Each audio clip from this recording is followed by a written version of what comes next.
નમસ્તે વિદ્યાર્થી મિત્રો, આપ બીએ સેમ 5 ગુજરાતી,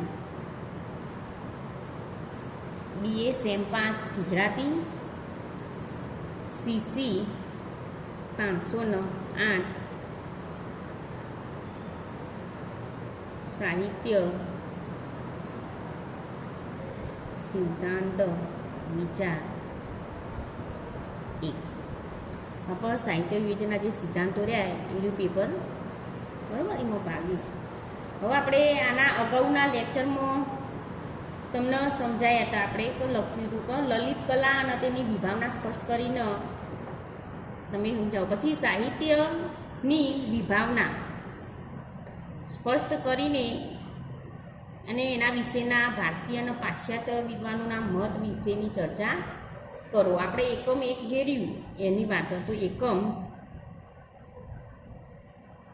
1. હવે એકમ 1માં આપણે યારે પ્રશ્ન કે સાહિત્ય કલાની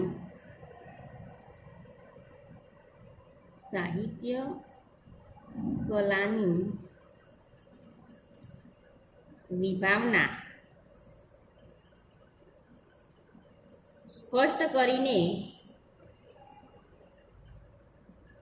એને વિશેના ભારતીય અને પાશ્ચાત્ય વિદ્વાનોના મત વિશેની ચર્ચા કરો. અથવા તો આ રીતે પણ પ્રશ્ન પૂછાય. અથવા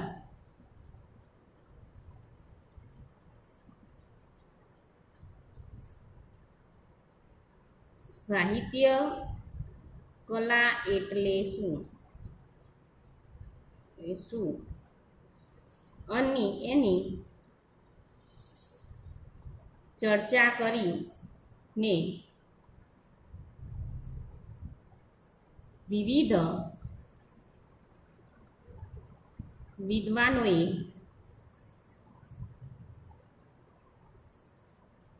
બાંધેલી વ્યાખ્યાઓને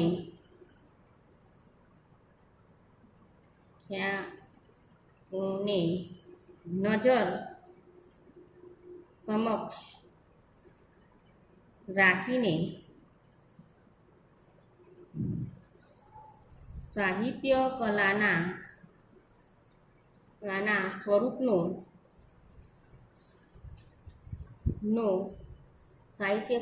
સ્વરૂપનો પરિચય કરાવો.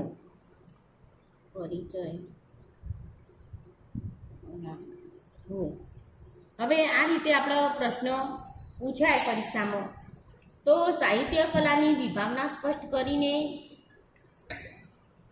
એને વિશેના ભારતીય અને પાશ્ચાત્ય વિદ્વાનોના મત વિશે ચર્ચા કરો. અથવા તો સાહિત્ય કલા એટલે શું એની ચર્ચા કરીને વિવિધ વિદ્વાનોએ બાંધેલી જે વ્યાખ્યાઓને નજર સમક્ષ રાખીને સાહિત્ય કલાના સ્વરૂપની પરિચય કરાવો.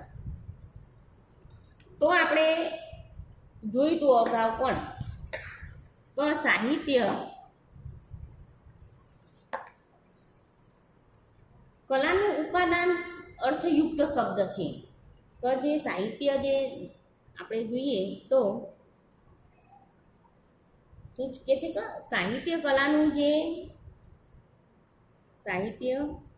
કલાનું ઉપાદાન અર્થયુક્ત શબ્દ છે. આ ઉપાદાન અન્ય કલાઓના ઉપાદાન કરતાં વધારે સૂક્ષ્મ અને પ્રતિકાત્મક અને શક્તિશાળી છે. એમ કે જે આ ઉપાદાન છે એ આપણે જોઈએ તો બીજી અન્ય કળાઓ જે રહી એના કરતાં વધારે સૂક્ષ્મ, પ્રતિકાત્મક અને શક્તિશાળી છે. એમ તો શું કહે છે કે વધારે સૂક્ષ્મ સૂક્ષ્મ અને પ્રતિકાત્મક અને શક્તિશાળી છે. તેને કારણે જ સાહિત્ય શબ્દ દ્વારા અનેકવિધ અર્થો અને અર્થવ્યંજનો પ્રગટ કરવાની ક્ષમતા ધરાવે છે. કોઈ પણ શબ્દ જ્યારે વાક્યમાં પ્રયોજાય છે, જ્યારે આપણે કોઈ પણ જે શબ્દ હોય એના વાક્યમાં આપણે જ્યારે પ્રયોજીએ ત્યારે તેનો અર્થ સાથેનો એક ખાસ સંબંધ નિર્માણ થાય છે. તો એ જ્યારે વાક્યમાં પ્રયોજાય એટલે કોઈ અર્થ ખાસ થાય જ એમાં કોઈ સંબંધ જોડે ખાસ અર્થ સાથે ખાસ સંબંધ નિર્માણ થાય છે. સાહિત્યમાં રજૂ થયેલો જે શબ્દકોશનો અર્થ તો ધરાવે જ છે. આવો શબ્દકોશનો અર્થ પણ સૂક્ષ્મ અને પ્રતિકાત્મક છે. તો આવો જે શબ્દ રહ્યો એ શબ્દનો અર્થ સૂક્ષ્મ અને પ્રતિકાત્મક હોય છે. ઘોડો એવો આપણે ઉચ્ચારણ અમુક નિશ્ચિત પશુનો અર્થ સૂચવે છે. તો ઘોડો શબ્દ જે રહ્યો એ એવો ઉચ્ચાર અમુક નિશ્ચિત પશુનો અર્થ સૂચવી દે છે. આપણે જોઈએ કે ઘોડો શબ્દ એ કોઈક આપણને ખ્યાલ આવી જાય તરત જ કે આ ભાઈ ઘોડો શબ્દ કીધો તરત જ આપણે મગજમાં એન્ટ્રી એની થઈ જાય કે ભાઈ આ કોઈ પશુનો અર્થ સૂચવે છે. એ દ્રષ્ટિએ શબ્દકોશનો શબ્દ પણ પ્રતિકાત્મક જ છે. વળી આ શબ્દકોશનો શબ્દ સાહિત્યમાં રજૂઆત પામીને બીજો વિશેષ પ્રકારનો અને રમણીય અર્થ પણ પ્રગટ કરે છે. આ રીતે સાહિત્યમાં અર્થ ચમત્કાર કે વ્યંજનાત્મક અભિવ્યક્તિ સંધાય છે. આમ સાહિત્યમાંનો શબ્દ મૂળ અર્થ ઉપરાંત મૂળના બીજા અનેક અર્થો પણ સૂચવી જાય છે. દાખલા તરીકે આપણે જોઈએ કે ગાલે ઢળે નમણી પાપણ અર્ધમીચી. દાખલા તરીકે આપણે જોઈએ તો ગાલે ઢળે નમણી પાપણ અર્ધ મીઠી. હવે આ જે રહી આ પંક્તિમાં થોડાક શબ્દો દ્વારા એક જે લજ્જાળુ સુંદરીનું ચિત્ર તાદર્શ્ય કરે છે. ટૂંકમાં માનવ હૃદયની સંવેદનાઓને વાચા આપવા માટે ભાષા જેવું સુગમ અને સમર્થ માધ્યમ બીજું એકે નથી.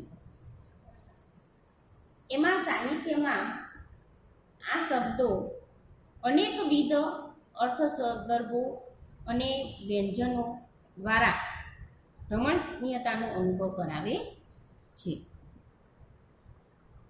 સૂક્ષ્મતાથી સૂક્ષ્મ ભાવોને રજૂ કરવા તેમજ સમગ્ર વિશ્વની વિશાળતાને તાદર્શ્ય રીતે આલેખવામાં સાહિત્ય અન્ય કળાઓ કરતાં વધારે સારી રીતે સફળ છે. કે આપણે જોઈએ છીએ કે જે સાહિત્ય રહ્યું એ આપણે કોઈ પણ વિશ્વની વિશાળતાનું તાદર્શ્ય આલેખન કરવા માટે અથવા તો કોઈ કળા કરતાં વધારે સારી જો સફળતા હોય તો એ આ સાહિત્યમાં જોવા મળે છે. સાહિત્યમાં શબ્દો દ્વારા સર્જાતા ચિત્રો આપણી કલ્પના શક્તિને જગાડી છે. આ શબ્દો દ્વારા નાનામાં નાના પદાર્થોની માંડીને આખા યુગનું ચિત્ર રજૂ થઈ શકે છે. તો આ સાહિત્યમાં જે શબ્દો હોય એ શબ્દો દ્વારા જ સર્જાતા ચિત્રો આપણી કલ્પના શક્તિને જગાડે છે. અને આ શબ્દો દ્વારા આપણે નાનામાં નાના જે પદાર્થો હોય આખા યુગનું ચિત્ર એ રજૂ કરી શકીએ છીએ. સાહિત્ય કૃતિમાં સતત બનતા બનાવોને હારમાળાનું દર્શન કરાવી શકાય છે. માત્ર સ્થૂળ પદાર્થના ચિત્રો જ નહીં પરંતુ માનવ ચિત્તની ગૂઢ સંવેદનાને પણ સાહિત્ય અસરકારક રીતે પ્રગટ કરી શકે છે.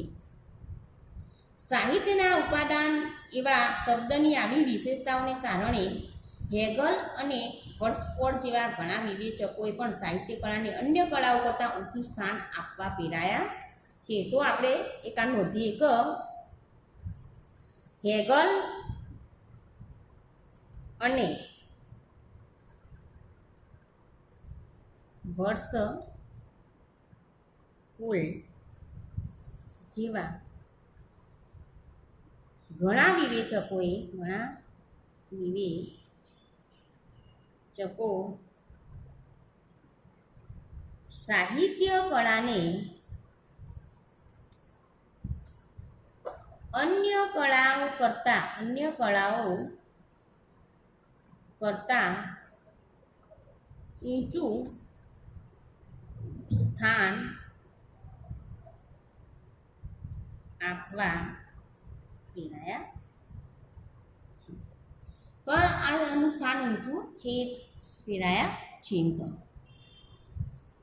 સાહિત્ય કલાની આવી વિશેષતાને કારણે જ સમગ્ર વિશ્વમાં ચિરંજીવી સાહિત્ય કૃતિઓ દ્વારા પ્રજાજીવન સમૃદ્ધ બન્યું છે. માનવજાતના આરંભકાળથી જ લોકગીતો અને ઉર્મી ગીતોનો સાહજિક ઉદ્ગારો દ્વારા માનવજાત આનંદ અનુભવ કરતી રહી છે અને જગતના મોટા ભાગના દેશોમાં ભાષામાં ચિરંજીવ સાહિત્યકારો અને સાહિત્ય કૃતિઓ આપણને પ્રાપ્ત થાય છે.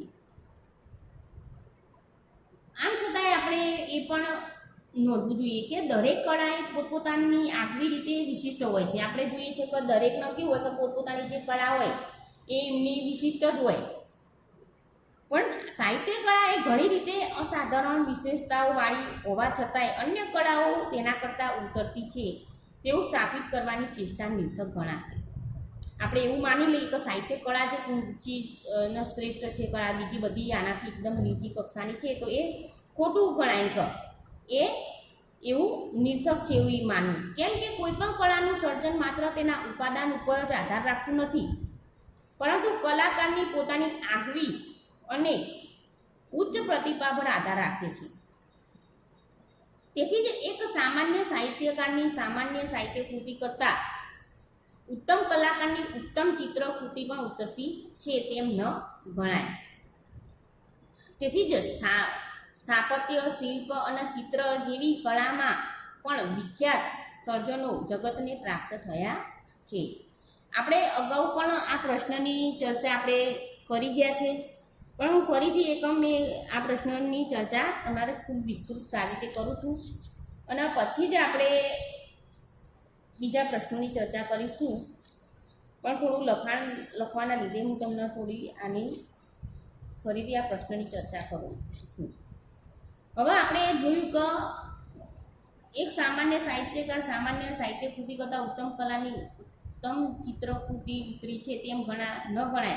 તેથી સ્થાપત્ય, શિલ્પ અને ચિત્ર જેવી કળામાં પણ વિખ્યાત સર્જનો જગતને પ્રાપ્ત થયા છે. આપણે જોઈએ કે લિયોનાર્ડો દ વિન્ચીનું આપણે જે રહ્યું તો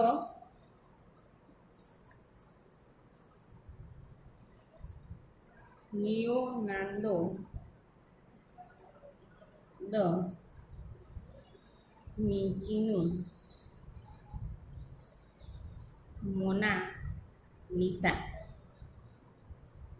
મોનાલિસા કે પાબ્લો પિકાસોનું ગુરુનિકા જેવા ચિત્રો વિશ્વભરમાં ઉત્તમ કલાકૃતિઓ તરીકે આવકાર્ય બન્યા છે. આપણે જોયું કે લોનાર્ડો દ વિંચીનું જે મોનાલિસા રહ્યું એ, પાબ્લો પિકાસોનું જે ગુર્નિકા જેવા ચિત્રો રહ્યા એ વિશ્વભરમાં પ્રખ્યાત છે એમ કહો. એ જ રીતે સાહિત્ય ક્ષેત્રે પણ અનેક પ્રતિભાશાળી સાહિત્ય સ્વામીઓ પણ આ જગતને મળ્યા છે અને તેમના દ્વારા જ સમગ્ર જગતને પ્રેરણા આપીને તેવી ઉચ્ચ કોટીની ચિરંજીવ સાહિત્ય કૃતિઓ આપણને મળે છે. આપણે જોઈએ એક રામાયણ. રામાયણ અને મહાભારત જેવા મહાકાવ્યો,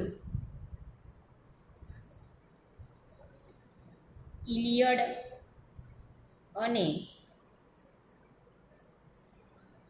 ઓડિસી જેવા વીરકાવ્યો,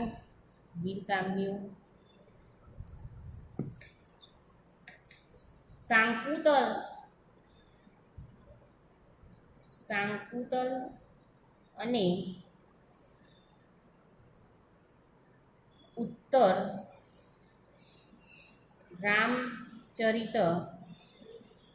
રામચરિત જેવા નાટકો, હેમ્લેટ અને ઓથેલો જેવી ટ્રેજેડીઓ તેમજ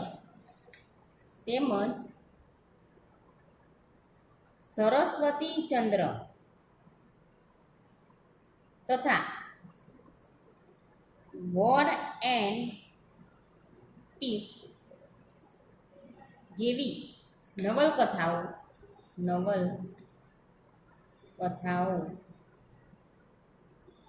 આ જગતને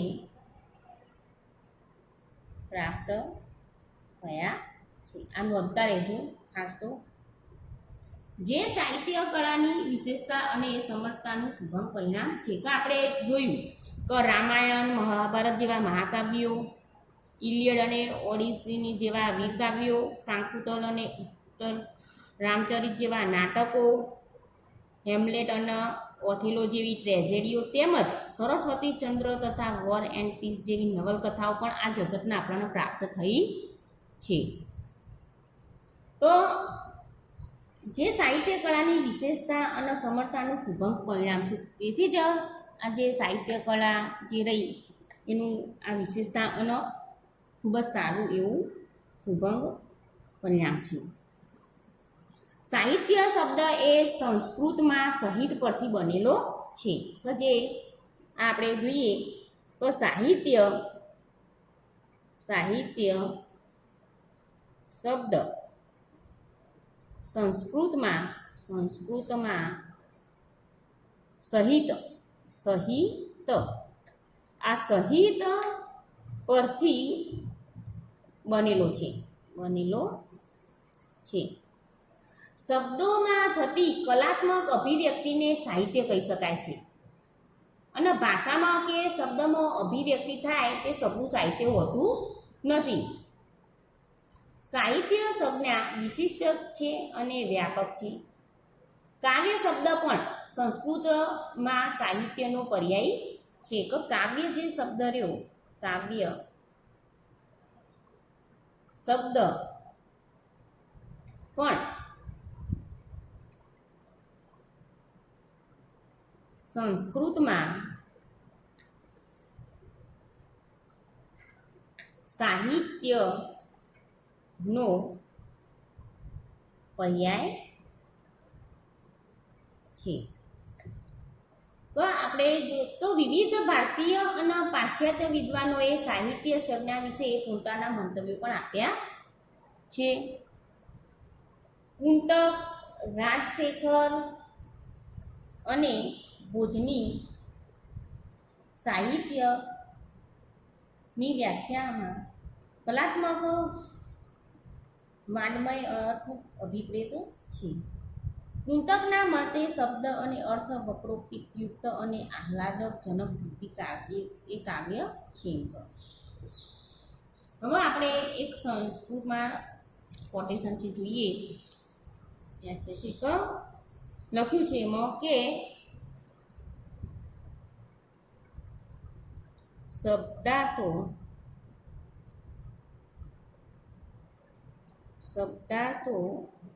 સહિતો વક્ર કવિ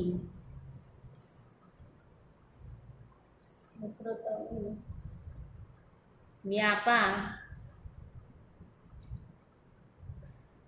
શાલી બંદે વ્યવસ્થિતો કાવ્યમ તદ વિદા હલા દ કરી. હવે કે છે કે આ સાહિત્યમાં શબ્દ અને અર્થનું સાયુજ્ય વક્રોક્તિક વગેરેના કારણે આનંદદાયી બને છે. સાહિત્યમાં વિનિયોગ થયેલા શબ્દ અને અર્થ વ્યવહારના શબ્દ અર્થથી અવલૌકિક હોય છે, વિશિષ્ટ અને ચમત્કૃત સભર હોય છે. કુંતકના વક્રોક્તિક જીવનમાં મળતી સાહિત્યની આ વ્યાખ્યા કલાત્મક સૂચન કરે છે કે આ વ્યાખ્યા જે રહી એ કુંતકના જે વક્રોક્તિક જીવિતમાં મળતી સાહિત્યની આ વ્યાખ્યા આપણ કલાત્મક સૂચન કરે છે. હવે આપણે જોઈએ કે રાજશેખર પણ પોતાની સાહિત્યની વ્યાખ્યા પણ શબ્દ અને અર્થના સાયુજ્યની અપેક્ષા રાખે છે અને તેમની સાહિત્ય વિશેની વ્યાખ્યા છે. તો આપણે રાજશેખર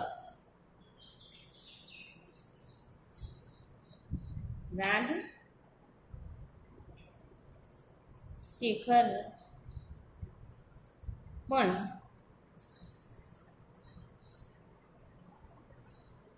પોતાની સાહિત્યની વ્યાખ્યા આપી છે કે લખેલું છે કે શબ્દાર્થ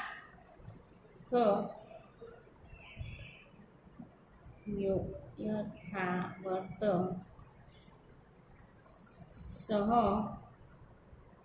ભાવેન વિદ્યા સાહિત્ય વિદ્યા. હવે એમને આચાર્ય ભોજને સાહિત્ય વિભાવનામાં શબ્દ અને અર્થના સંબંધને જ પ્રાધાન્ય આપ્યું છે કે શબ્દ અને અર્થનું જ પ્રાધાન્ય આપ્યું છે એમને. તેમની કાવ્યગત સમજ પ્રમાણે નિર્દોષ, ગુણવાન, અલંકૃત અને રસાતિવત કાવ્ય કરનાર કવિ જ કીર્તિ અને લોકપ્રિયતા પામે છે. આ રીતે એમને આપી છે. કાવ્ય અલંકારમાં ભામહે પણ વ્યાખ્યા આપી છે કાવ્ય અલંકારમાં. તો કાવ્ય અલંકાર આ તમે તમારી નોટબુકમાં ખાસ નોંધજો, કારણ કે પરીક્ષામાં વ્યાખ્યાઓ પૂછાશે એટલે તમારે લખવાની રહેશે. તો કાવ્ય અલંકારમાં ભામહે લખ્યું છે કે શબ્દાર્થો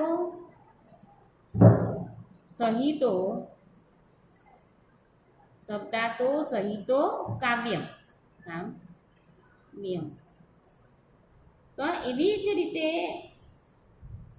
શબ્દનો અર્થ સહિત એ જ કાવ્ય એવી સાહિત્ય અથવા તો કાવ્યની વ્યાખ્યા આપી છે એમને. એટલે આ પણ ખૂબ જ મહત્વની છે. એ જ રીતે આપણે જોઈએ તો ભામહે પણ વ્યાખ્યા આપી છે. તો ભામહની વ્યાખ્યા આપણે જોઈએ તો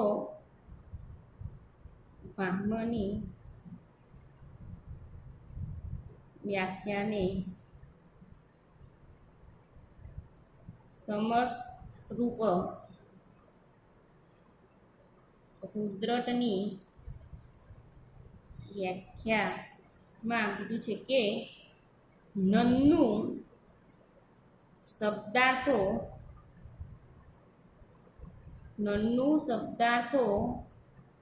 કાવ્યમ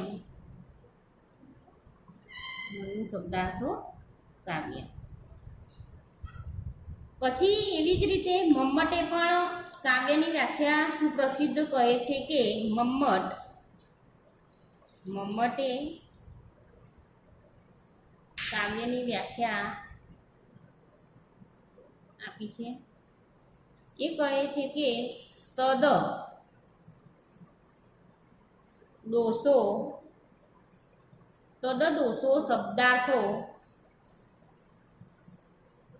શબ્દાર્થો સગુણાવન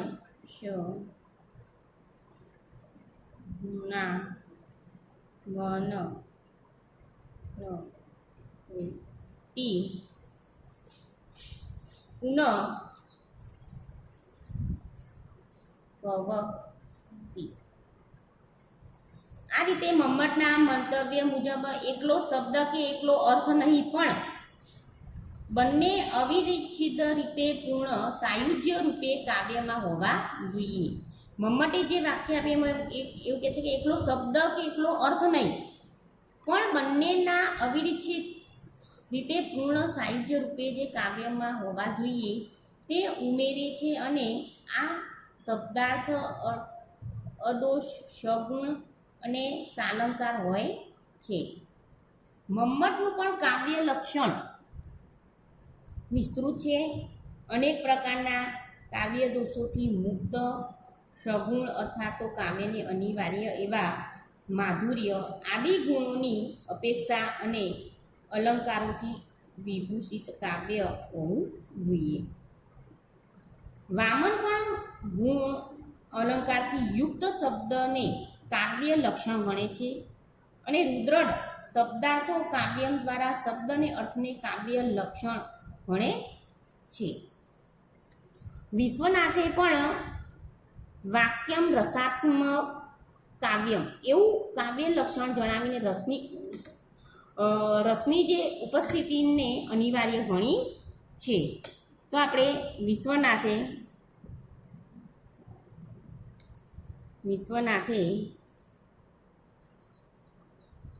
વાક્યમ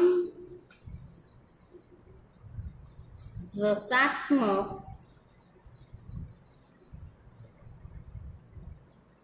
કાવ્ય એવું કાવ્ય લક્ષણ જણાવી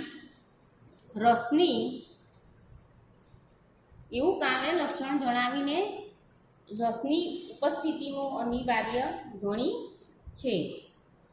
અને એવી જ રીતે આપણે જોઈએ તો જગતનાથ રમણીયાથને પણ આપી છે વ્યાખ્યા.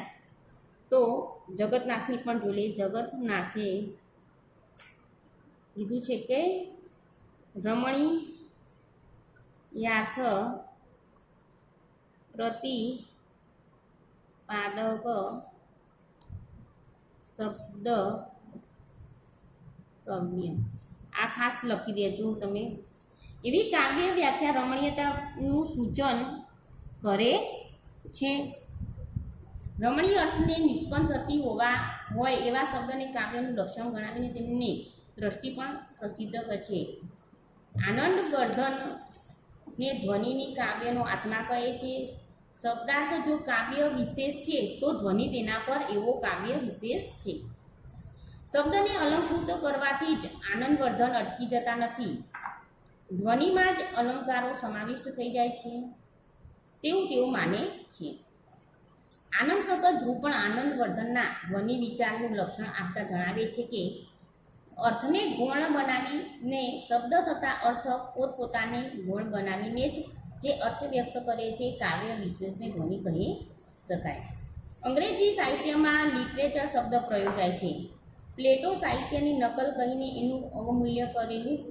પ્લેટોના શિષ્ય એરિસ્ટોટલે પણ કવિતાને બચાવવાનું જ રજૂ કર્યું હતું. તેથી જ પશ્ચિમના કાવ્યશાસ્ત્રીમાં આદ્ય કલા મર્મજ્ઞ તરીકે એરિસ્ટોટલનું સ્થાન આદરપૂર્વક લેવાય છે અને તેમણે પ્લેટોના મંતવ્યનું ખંડન કર્યું અને સાહિત્યને નકલ નહીં પણ અનુકૃત કહ્યું અને તેમણે અનુકરણના સિદ્ધાંત દ્વારા સર્જકતાનો મહિમા કર્યો. શેક્સપિયરે પણ કવિતાને કલ્પનાની સૃષ્ટિ કહી છે કે શેક્સપિયરે